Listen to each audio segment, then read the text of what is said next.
दोस्तों, अगर मैंडोलिन जैसे वेस्टर्न इंस्ट्रूमेंट को कर्नाटक म्यूजिक में ढालकर child prodigy U Srinivas Mozart of Indian classical music बुलाए जा सकते हैं तो कुछ भी हो सकता है।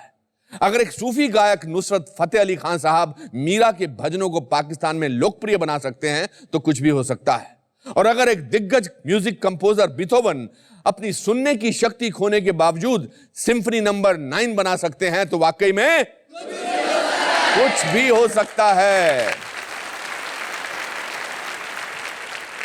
इंसान चाहे इस दुनिया के कितने हिस्से क्यों ना कर दे, लेकिन संगीत के 7 सुरों के बंधन से वो कभी आजाद नहीं हो सकता। इसी के साथ welcome to the Anupam Kher show, कुछ भी हो सकता है। दोस्तों, आज जो मेरे मित्र यहां आए हैं वो एक नगीना है जिनकी प्रतिभा की कोई तुलना नहीं है। उनकी गायकी इतनी प्रभावशाली है कि इंसान के 5 सेंसेस को एक रूहानी एहसास दे दे। संगीत की दुनिया के एक अनमोल रत्न, द टैलेंटेड सोनू निगम।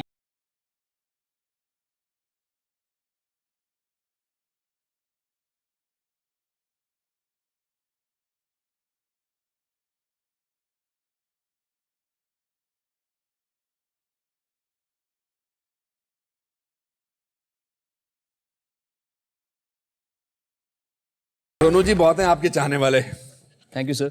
आपकी गायकी की भी और आपके व्यक्तित्व की भी। Thank you very much. And आपने दोनों चीजें बहुत अच्छी मेंटेन करके रखी हैं।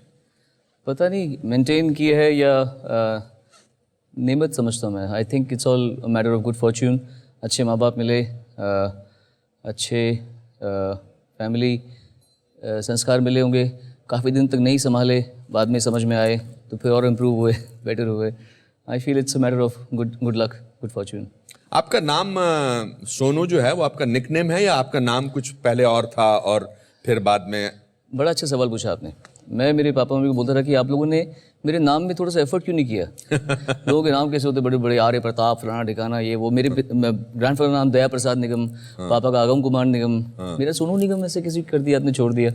तो पापा ने कहा कि बेटा जिस जमाने में तू दादा बनेगा ना तब सारे बंटी चंकी तू ऐसी उम्र में दादे, तू वरी मत कर, सोनू ही ठीक है। अच्छा।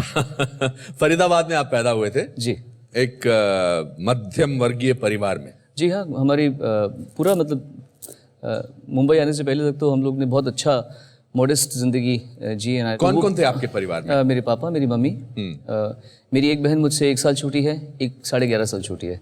अच्छा। तो हम 5।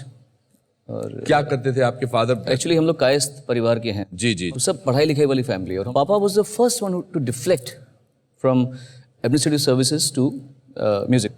और कहाँ फरीदाबाद और कहाँ उस समय बॉम्बे था। जी। पापा का केस ऐसा कि पापा 15.5 की एज में घर से भाग गए थे। क्योंकि इतना अंदर उन्माद, इतना था कि कुछ करना है करना है करना है, मैं वरना घुट घुट के मर जाऊंगा, ऐसा था। तो वो जिद्दोजहद, वो भूखमरी, रास्ते में सोना, ट्रेन स्टेशन में सोना, भूखे, दिन में एक बार खाना खाना, मेरे पापा की स्ट्रगल ये रही है। फिर वहीं मम्मी से मुलाकात हुई। Mummy Bombay born brought up थी। मम्मी भी गाती थी स्टेज में। तो दोनों का love marriage. Love marriage, eloped marriage actually. Elope, in fact वो और रेबल ऐड हुआ उसका। एंड उनको एक और रेबल मिल गई, मेरी मम्मी की भी फैमिली बड़ी स्ट्रिक्ट थी, गढ़वाली लोग थे बेचारे। उस जमाने में कहाँ ऐसा होता था। वहाँ तो एक बार बेटी ने शादी की तो बाकी बेटियों की शादी रुक जाएगी, तुम्हारी बड़ी बेटी ने इंटरकास्ट मैरिज की है। तो ये सब होता था। बोलना बड़ा आसान है बट जो गुजरते हैं वो जानता है। करेक्ट। एक्चुअली मेरी स्ट्रगल जब लोग बोलते हैं तो मैं बोलता हूँ ये मेरी स्ट्रगल नहीं है, ये मेरे पापा की स्टार्ट की हुई रिले रेस है। और आखिरी बेटन लेके मैं पहुंचा। तो क्रेडिट मुझे मिल गया। तो ये कहानी थी। फिर ये लोग फरीदाबाद आके, वहाँ मैं पैदा हुआ। मेरे पैदा होने के 1 साल के बाद में ये लोग दिल्ली शिफ्ट हो गए, जहाँ पे स्टेज शोज होने शुरू हुए थे काफ़ी सारे। और उस समय आप जानते हैं कि इवेंट्स नहीं थे, छोटे बड़े शो होते थे। उसी में आदमी बड़ा होता था कि अरे वाह ये गाता है आदमी, बहुत अच्छा गाता है। और पापा रफ़ी साहब से लेकर मुकेश जी से लेकर चंचल जी से लेकर कव्वालियों से लेकर किशोर कुमार, सब जॉनर्स पकड़े हुए थे और बहुत ही पैशनेट सिंगर हैं। किस किस्म के फंक्शंस में गाते थे? शादियों के होते थे या मेले होते होंगे।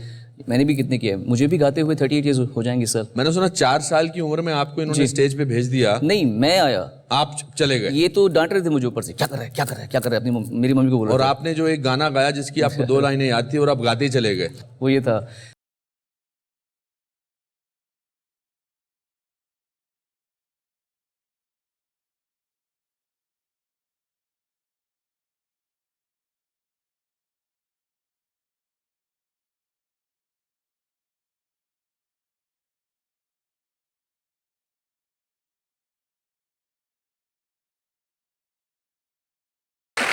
तो वहाँ से मेरे बगल से मेरे पापा मम्मी करे वो खत्म कर गाना, क्योंकि अंतरे पे जा ही नहीं पा रहा मैं, वो लूप पे अटक गया था मैं, बिकॉज इतना छोटा था मैं।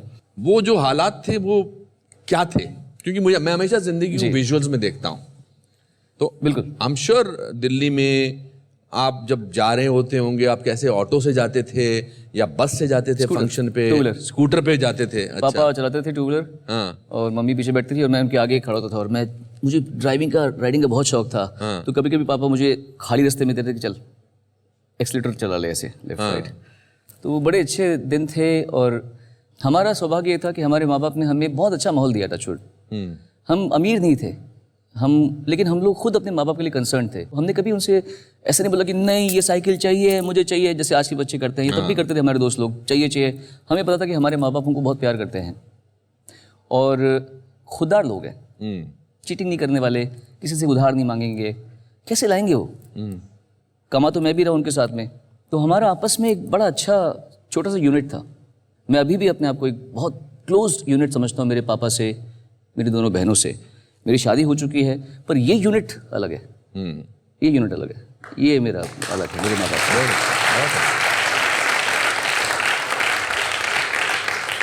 मेरे दादा बोलते थे कि जब पैसा बहुत कम हो ना तो सबसे सस्ती चीज खुशी होती है। बहुत, क्या पता। तो आप अपने फादर को देखते थे, उनके चेहरे पर आपको परेशानी झलकती थी या जुनून झलकता था या मासूमियत झलकती थी या तकलीफ झलकती थी? एक अनबुझी प्यास थी पापा और मम्मी दोनों के अंदर में। कुछ करना है जिंदगी में, ऐसे नहीं रहना यहाँ पे। हम दिल्ली में स्टेज पे गा रहे हैं, not that we felt superior, लेकिन we could not be satiated by what was already there in the platter. हमको उससे ऊपर चाहिए था, और वो चीज़ मेरे अंदर भी थी पापा मम्मी के साथ में। जब हम मुंबई में स्ट्रगल कर रहे थे तो मैं 17 साल का ख़त्म होकर 18 पे बस अभी आया था। 12th पास की थी मैंने, नया जवान हुआ हूँ, और मतलब कभी किसी से अफेयर नहीं किया। स्कूल में शर्माता था, पढ़ाई में तेज़ था तो इज़्ज़त का बहुत ख्याल था कि किसी को ऑफर नहीं कर सकते, ना कह दे तो क्या होगा। तो पापा ने मुझे, हम जब सड़कों में घूमते थे, ये उषा खन्ना जी का घर है, ये अनु मलिक का घर है, यहाँ पे लक्ष्मी प्यारलाल रहते हैं, यहाँ ये रहते हैं हमारे। तो मुझे, हम जब सड़कों में घूमते थे, बसों को वेट करते थे, तो पापा मेरे कान में डालते रहते थे चीज़ें। तो एक बात उन्होंने मुझे कही थी जो मैं सबको कहता भी हूँ, या तो अभी मस्ती कर ले और बाद में धक्के खाना, या अभी धक्के खा ले बाद में ऐश करना। वाह, बहुत अच्छा, बहुत अच्छा, बहुत अच्छा। तो ये बात मुझे बड़ी अच्छी लगी। कभी कभी कोई बात दिल में रह जाती ना, बहुत अच्छी। तो मुझे लगा कि पापा ने बात क्या बोली है बात को, तो I will work hard now. मैंने पूरी जवानी सिर्फ और सिर्फ काम किया है और सिर्फ रियाज किया है, इतनी जिंदगी बताई मैंने। आपने एक बात और भी अच्छी बोली थी, आपके मुंह से सुनना चाहूंगा कि भूखे बच्चे ज्यादा मेहनत करते हैं। हाँ, मैंने कहा था भूखे बच्चे करते मेहनत। मैंने अपने बेटे के लिए ये बात सोची थी, क्योंकि क्या है कि बहुत फ़र्क है मेरे बचपन में और उसके बचपन में। करेक्ट। इसको थोड़ा सा रिस्पॉन्सिबिलिटी या इसको एक एवरेज ज़िंदगी दिखानी पड़ेगी एक समय पर, क्योंकि जिन बच्चों को हमारे जैसे कुछ मिला नहीं होता वो लगे रहते हैं। हम टीवी हमारे पास में बहुत कम आता था उस समय, तो चलता भी नहीं 24 घंटे। तो खाली वक्त में क्या करें? रियाज करें। इंस्ट्रूमेंट्स ही नहीं थे आपके पास टेबल पर, और इस पर कुछ बोंगो और तबला बजाते थे, और इंस्ट्रूमेंट्स के पैसे नहीं थे, एक हारमोनियम था सिर्फ। पापा ने एक हारमोनियम लिया था जब मैं पैदा हुआ था। हाँ। वो अभी भी है, मेरी गाड़ी में पड़ा होता है, मैं उसको उस पर रियाज करता हूँ। हाँ। उसी से मैंने कीबोर्ड सीखा, समझिए। और परकशंस का मुझे शौक बहुत था। हम शोज़ में जाते थे तो जो पापा के दोस्त वोस्त थे वो लोग, कोई कॉन्गो बजा रहा है, कोई ड्रम बजा रहा है, और मैं सब देखता था ऐसे बैठ के, जैसे भूखा बच्चा होता ना कोई, कि मुझे करना है, मुझे बजाना है। अब कॉन्गो तो घर पे था नहीं, तो कभी कभी शो से पहले पहुंच गए तो बजा रहे हैं। तो फिर मैंने ढूंढ लिया कि मेरा कॉन्गो कहाँ है। मुझे मेरे कॉन्गो मिल गए यहाँ पे।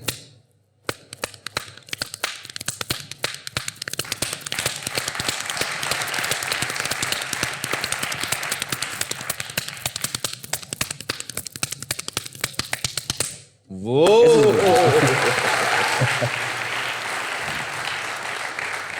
उस समय क्या बनना चाहते थे when all this was going on? मुझे पहले साइंटिस्ट बनने का शौक था, until I reached a stage where I started hating chemistry. Okay. वो फॉर्मूलाज रट्टा मारना वो मुझे बोर लगा। मुझे बायोलॉजी पसंद थी और फिजिक्स पसंद थी। फिर मुझे लगा कि नहीं यार, सिंगर बन रहा हूँ मैं, आवाज़ खुल रही है। और इसका एक और ताल्लुक है जब हम बच्चे होते हैं तो आवाज होती है मम्मी मम्मी ऐसे कर, मम्मी यहाँ जा रही हूँ।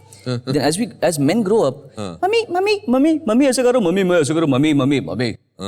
म्यूजिकल उसमें क्या होता है, ऑक्टेव हाई में पतली आवाज होती है, मतलब में म्यूजिक की आवाज होती है, इसमें बेस आवाज होती है, हारमोनी में सपोज। तो from here when you're here you don't know what to do, so you have to wait till your voice reaches here, then you can sing the song. ऐसा होता है। तो जब यहाँ से यहाँ थी तो मैं फंस गया, मैंने बोला ये क्या हो रहा है मेरे, तो मैं जो रफ़ी साहब गाना पहले गा सकता था वो अब नहीं गा पा रहा। अब जैसे गा रहे हैं चाहूंगा मैं तुझे, तो ये मैं पहले गा पा रहा था, फिर when the voice came in the center octave तो चाहूंगा मैं ऐसे शुरू हो गया। उस समय लगा कि मुझे यार ये तो नहीं हो पा रहा मुझसे गाना मना, अभी छोड़ना पड़ेगा गाना, शौक में गा लेंगे तो पढ़ाई ज़्यादा करते हैं। अचानक एक दिन लगा कि आवाज़ खुल गई एंड सारे कॉम्पिटिशन्स दिल्ली में एक के बाद एक के बाद जीतना शुरू किया मैंने, तो हौसला बंधा। क्या बात है, beautiful. Who was your role model कि यार मैं इसके जैसा बनना चाहता हूँ? सबसे बड़े जिन्हें मैं भगवान की तरह पूछता हूँ, और उनको मैंने लिटरली एक जैसे कोई स्पिरिचुअल गुरु की तरह मानता है ना, मैंने माना, वो है मोहम्मद रफ़ी साहब। रफ़ी साहब एक सिंपल से आदमी थे जो गाना जानते थे बस। उनकी इंटरव्यू सुनेंगे आप तो आंखों में आंसू आ जाएंगे। करेक्ट। इतना सिंपल आदमी, सूफी आदमी। तो besides his singing and his प्राउस of being the most versatile singer ever, जो कव्वाली गा रहे हैं, नीचे स्केल गाने गा रहे हैं, ऊंचे गाने गा रहे हैं, सेमी क्लासिकल गा रहे हैं, तो I was impressed by this man's versatility. तो वो मुझे पसंद थे। साक्षात एक सरस्वती का अवतार जो पूरी इंडस्ट्री मानती है, वो भी अपने डिमीनर की वजह से और गायकी, वो Lata Mangeshkar ji. I feel these two are my musical father and mother. Do you think आजकल जिस तरह से आपने नाम लिए मोहम्मद रफ़ी साहब के, ये पर्सनालिटी कल्ट ऑफ सिंगर्स कम हो गया है, खत्म हो गया है ऑलमोस्ट? What has changed? मेरा ये मानना है कि कला तो है किसी भी फील्ड में। What makes a person long lasting is the personality behind it. उसकी सोच, कला उसको एक जगह पे पहुंचाती है, उसकी ग्राउंडिंग जो होती है वो उसका कैरेक्टर बनाता है, आप में कितनी हिम्मत है। मेरा मानना ये है कि you have to be very malleable, जहाँ जैसे लोग हैं वहाँ वैसे बन जाओ। You also should provide an atmosphere people would want to work with you, और ये माहौल आर्टिफिशियल सुपरफिशियल तरीके से नहीं बन सकता। अगर आप नॉर्मल रहेंगे तो आप लंबा चलेंगे। तो लॉन्ग लास्टिंग वो होते हैं मेरे ख्याल से लोग जो अपने पीक में इंप्रेशन इतना अच्छा बनाते हैं कि लोग, people want to be with them, people want to work with them. जिन जिन लोगों ने ऐसा किया है वो लंबा चले हैं, including you. I think people would not be wanting to work with you if you are an obnoxious human being. Acting भी की आपने एज अ स्मॉल किड? जी, as a child. Master Sonu Betaab में किया था। बेताब में किया था। कामचोर, उस्तादी उस्ताद से। How did you get into acting? हम 80 में बॉम्बे आ गए थे, मैं सेकंड स्टैंडर्ड में तब आया था। तो अब बॉम्बे में पापा अपने लिए कुछ कोशिश कर रहे थे, और पापा के बस में नहीं था अपने लिए कुछ करना, बिकॉज कुछ लोग ऐसे होते हैं जो अपने बच्चों के लिए हाथ जोड़ सकते हैं, अपने लिए नहीं, ऐसे रहेंगे वो, नहीं कर पाएंगे वो। बट मेरे पापा ने मेरे लिए किया है, मेरा बेटा इसको सुन लीजिए, बहुत अच्छा गाता है, बहुत अच्छा गाता है, जो वेरी अनलाइक माई फादर। तो उन्होंने वो सब किया मेरे लिए। तो उस समय हम जब बॉम्बे में थे तो मैं थोड़ा गाता, उस समय तो मैं दिल्ली मेलोडी गा रहा था, तो लोग जानते थे कि एक तेज़ सा बच्चा है जो एक्टिंग करे तो अच्छा हो जाएगा शायद। तो उसमें मैंने थोड़ी बहुत फिल्में की, एक्टिंग की। अन्नू मलिक ने आपको कहाँ पर देखा था, किसी फंक्शन में? जी, एक बहुत फेमस होता है कंपटीशन, ऑल इंडिया संगम कला ग्रुप कंपटीशन, बहुत बड़ा इंडिया लेवल पे होता है। उसमें मैंने सब जूनियर्स में गज़ल्स में पार्टिसिपेट किया था। I was 14 years old at that point. तब मैंने गज़ल गाई थी एक, तो अनु जी अपने बड़े बड़े बाल लेके वहाँ पे लंबे से ऐसे गोरे चट्टे बैठे हुए थे, गुलाम अली साहब थे वहाँ पे, तो इन लोगों ने मुझे मिलके फर्स्ट प्राइज़ दिया था। कौन सी गज़ल गाई थी आपने, याद है? मैंने गाई थी, हाँ बिल्कुल याद है, रफ़ी साहब की गज़ल एक।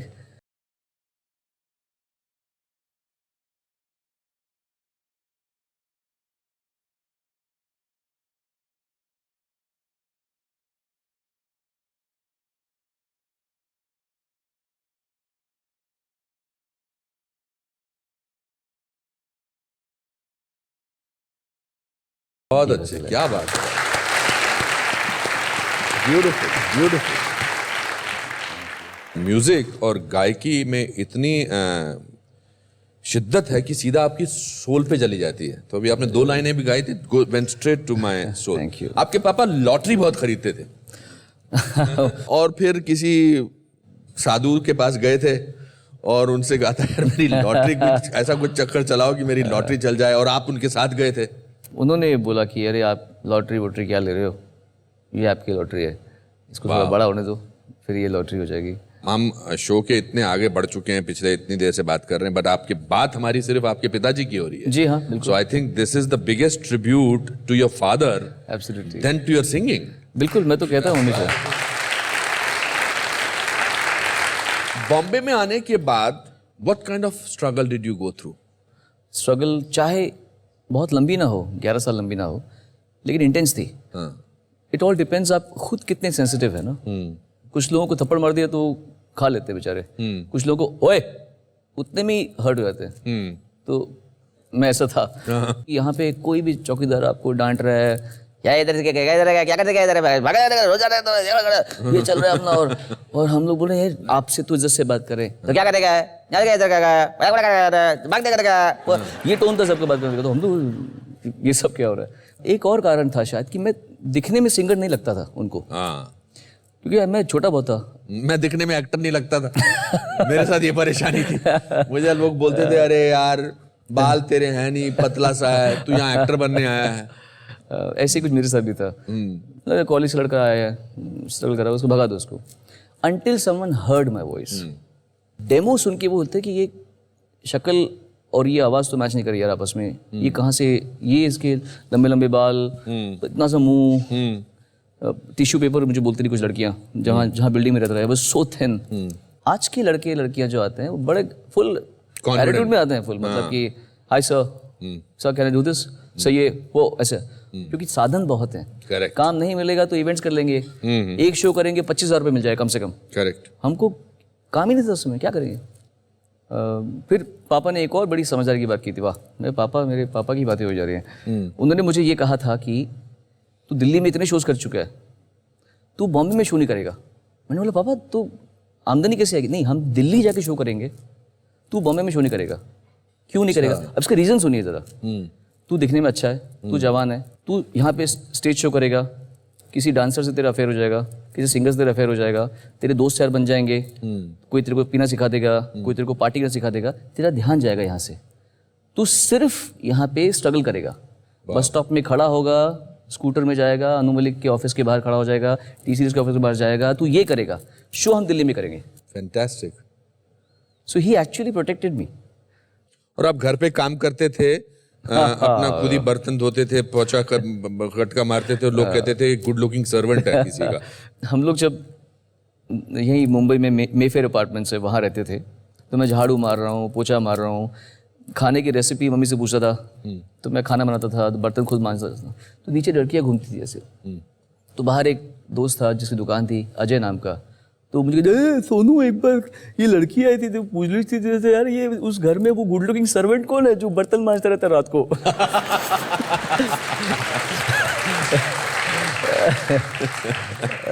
आपको काफी वो डमी सिंगर क्या कहते हैं? हाँ जी, वो ये था कि जब वो मेन सिंगर नहीं मिलता, हाँ, तो किसी for the sake of shooting, correct, किसी और सिंगर से करवाते, जो अभी भी ऐसा होता है। तो एक गाना था वो,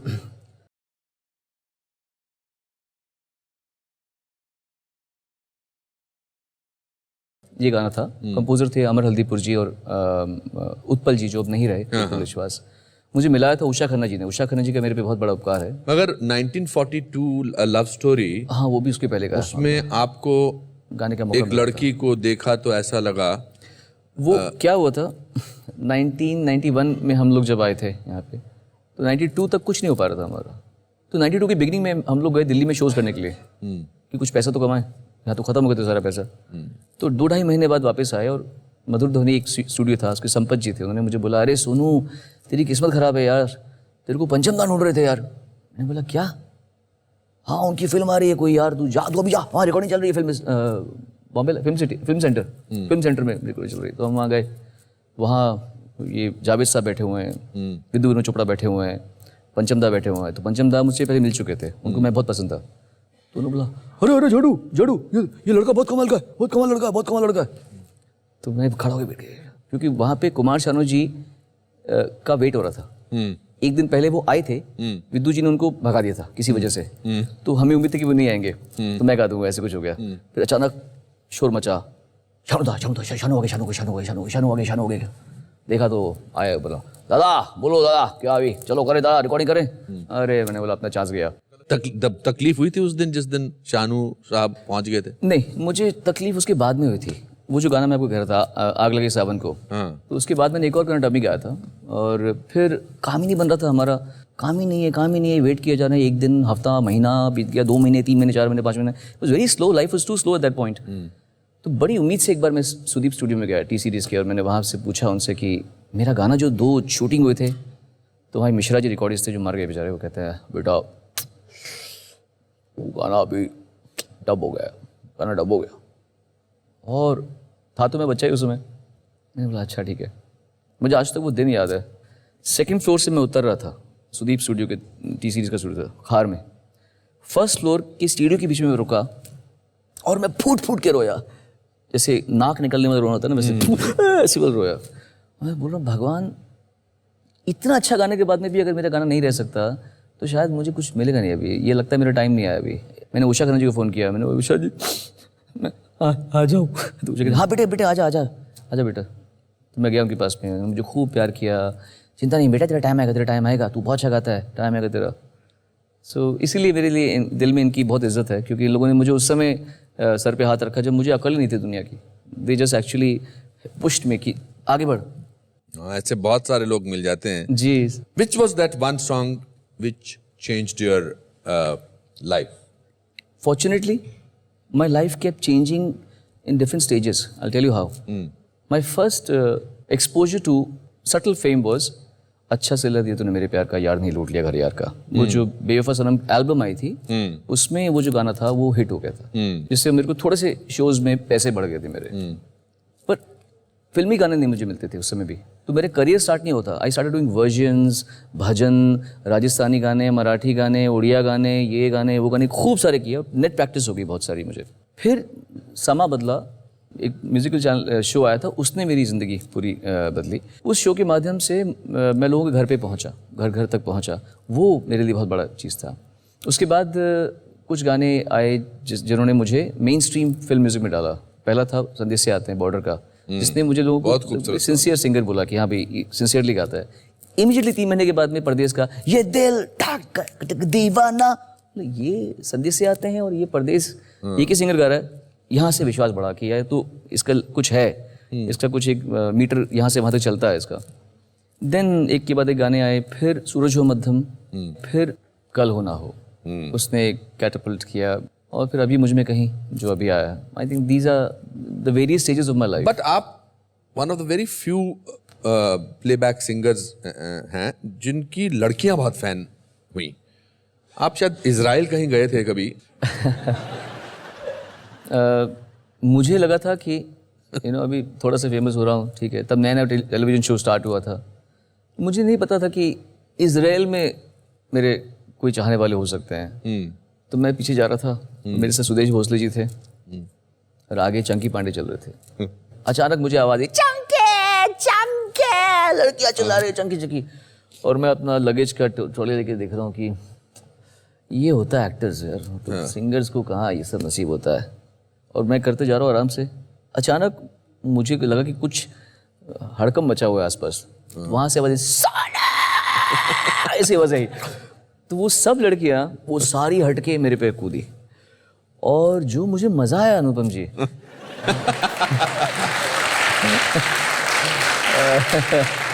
it was very very motivating experience.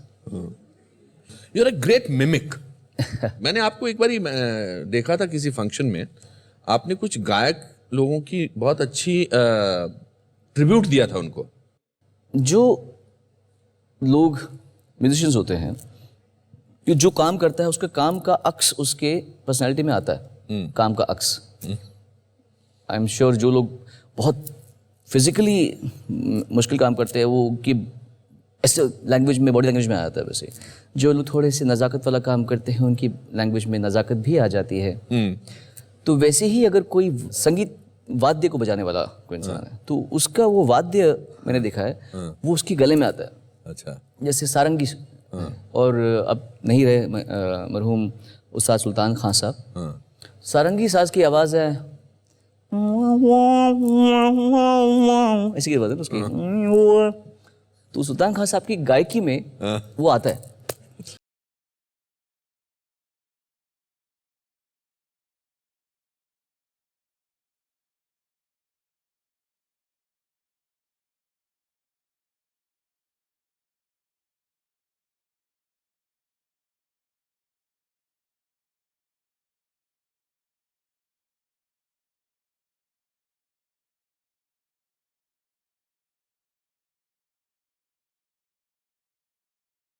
अच्छा होता सर।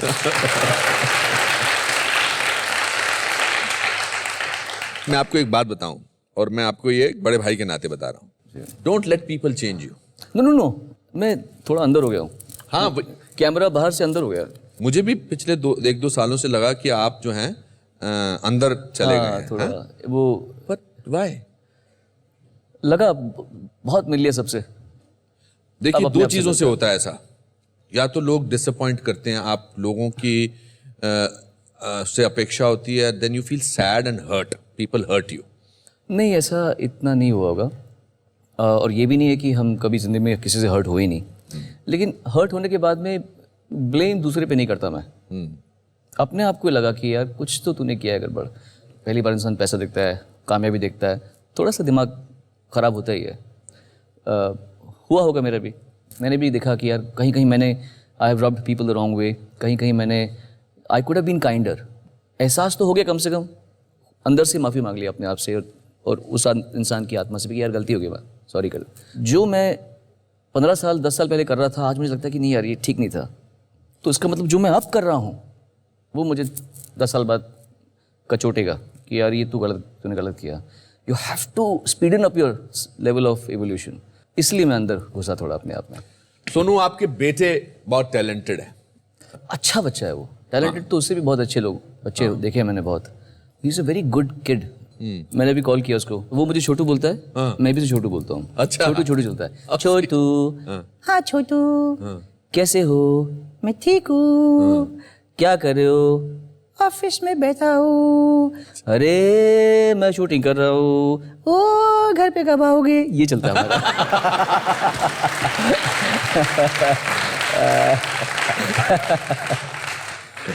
उसका अच्छा होना, उसका श्रेय आपको जाता है या आपकी वाइफ को जाता है? इक्वली जाता है, क्योंकि उसको हमें एक बिगड़ा हुआ फिल्मी बच्चा नहीं बनाना।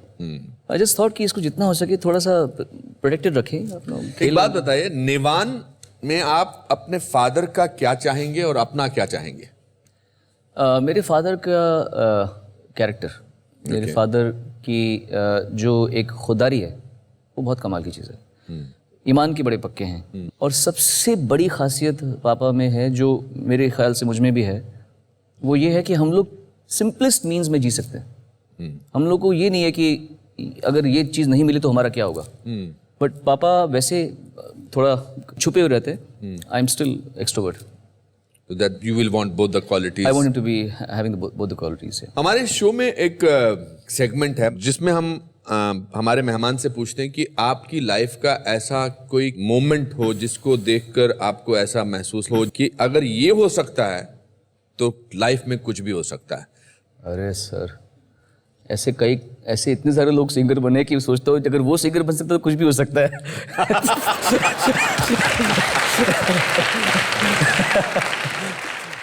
आपके साथ ऐसा क्या हुआ, ये तो आपने बता दिया।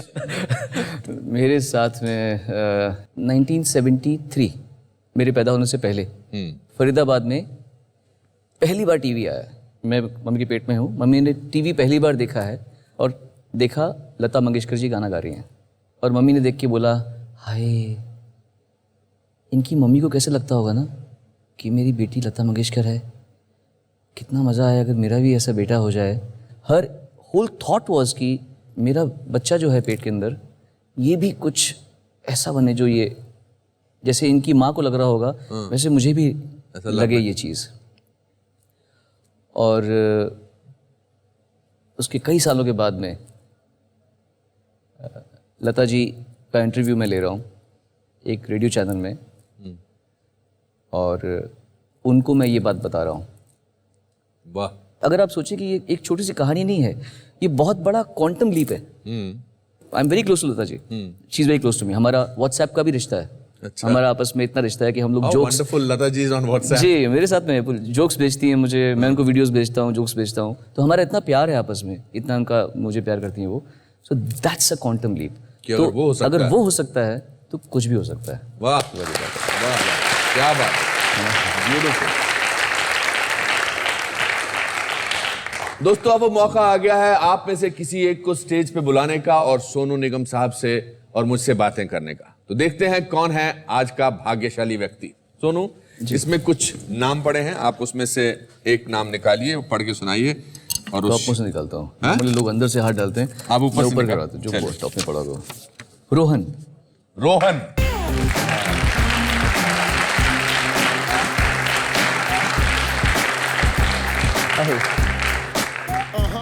रोहन बेटा मैं भी हूँ। अच्छा बैठो बैठो। रोहन माइक पकड़ लो। क्या करते हो बेटा रोहन? मैं अभी 12th का एग्ज़ाम दिया मैंने अभी। अच्छा। और गाना सीखता हूँ मैं, बहुत बड़ा फ़ैन हूँ सोनू जी का। मुझे बहुत खुशी है मैं आज आपके सामने हूँ। कहाँ के रहने वाले हो? डोंबिवली। डोंबिवली? डोंबिवली से आए हो यहाँ? या। और आप सिंगर बनना चाहते हो? हाँ। बचपन से गाते हो? हाँ बचपन से गाता हूँ मैं, सब परक्यूशंस बजाता हूँ, फ्लूट बजाता हूँ और गाता हूँ। इससे पहले कि आप सोनू से सवाल पूछें, मैं आपसे एक गाना सुनना चाहता हूँ। आप हमारे दर्शकों को गाना सुना सकते हैं? हाँ मुझे इन्हीं के साथ गाना है, इनका गाना अभी मुझ में गई। अच्छा आप गाओ, मैं साथ में गाता हूँ आपके, आप गाओ।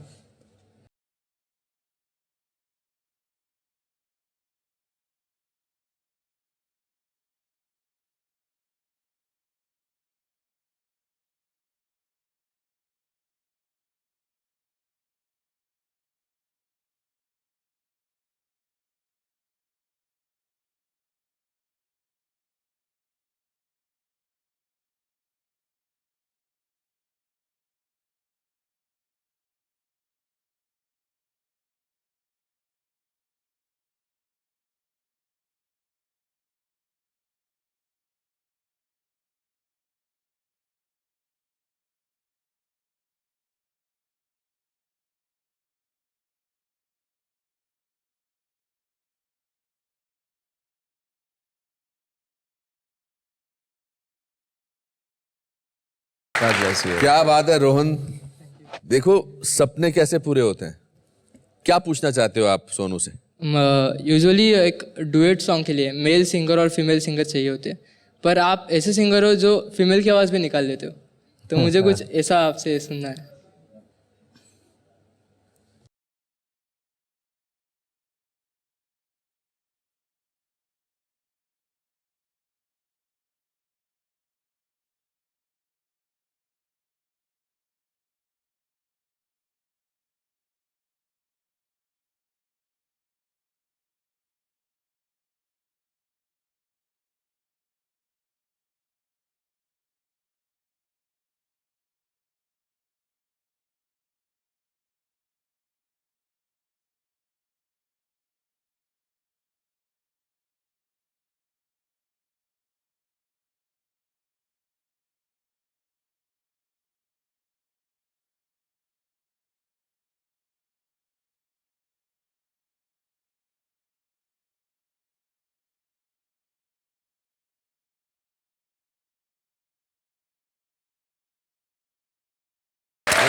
आपको सोनू की कुछ पसंदीदा चीजें हम गिफ्ट में देना चाहते हैं। रोहन क्या बात thank you sir, thank you. आइए।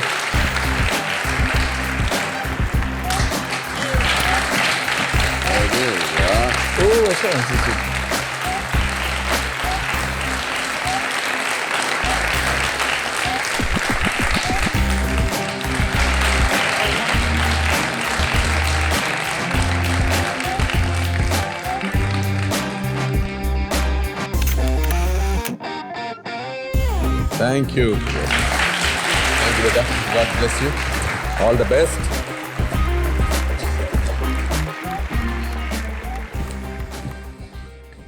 मैं बहुत देर से सोच रहा था जी। जिस शख्सियत के बारे में हमने आज इतनी बात की है मैं उनको स्टेज पर ना लेकर आऊं, अच्छा, आपको मालूम पड़ गया। ये बहुत गुस्ताखी होगी। I will request Agam Nigam साहब to please come on stage.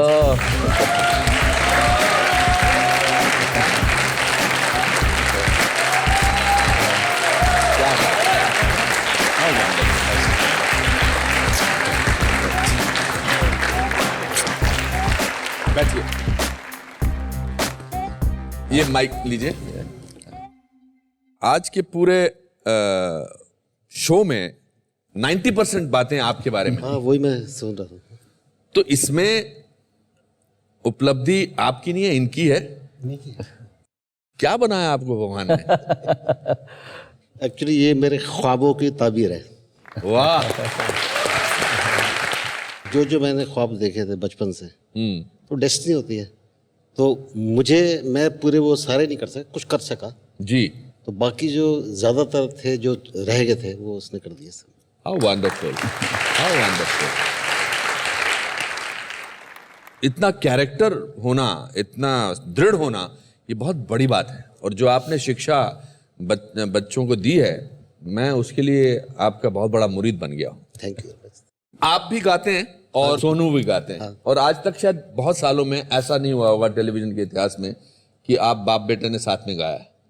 हाँ, साथ टेलीविजन में तो नहीं गाया। Is it possible to have a song from both of you?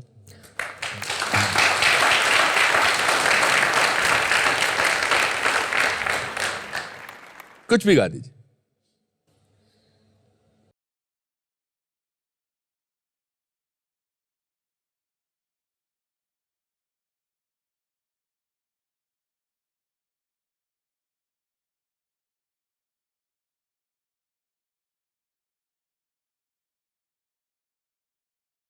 वाह।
क्या बात है, बहुत अच्छे।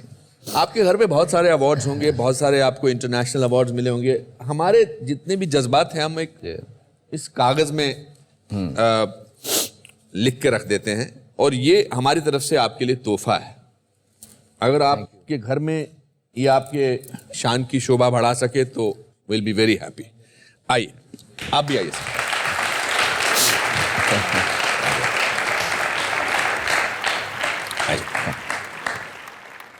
संगीत जगत के सबसे अनूठे व अनमोल रत्न सोनू निगम, आपको हमारा सादर प्रणाम। आप ऊपर वाले का रचा एक करिश्मा है जिसे सृष्टि में खुशी व संतुष्टि प्रदान करने के लिए भेजा गया है। आपकी प्रतिभा त्रुटिहीन है और आपकी मधुर आवाज अमूल्य। इतनी कम उम्र में सफलता पाने के पश्चात आपकी नम्रता आपकी पुनीत आत्मा का प्रमाण है। इस भटके समाज में आप संगीत का असली मूल्य बरकरार रखिए, यही हमारी आशा है। Anupam Kher. Thank you sir. और मैं चाहूंगा अगम साहब, ये अवार्ड आप हमारी तरफ से सोनू को दीजिएगा। Thank you sir. दोस्तों, उम्मीद करता हूं कि सोनू निगम से ये मुलाकात आपके लिए यादगार बन गई होगी। इसी के साथ हम आपसे विदा लेते हैं। अपना ध्यान रखिए और याद रखिए कि ऊपर वाले ने कामयाबी की सीढ़ी सबके लिए बनाई है। बस किसी की सीढ़ी में कदम कम है तो किसी की सीढ़ी में ज्यादा, पर आप बस बेखौफ अपनी सीढ़ी चढ़ते रहिए। मुकाम कभी भी आ सकता है, क्योंकि लाइफ में कुछ भी हो सकता है। Thank you.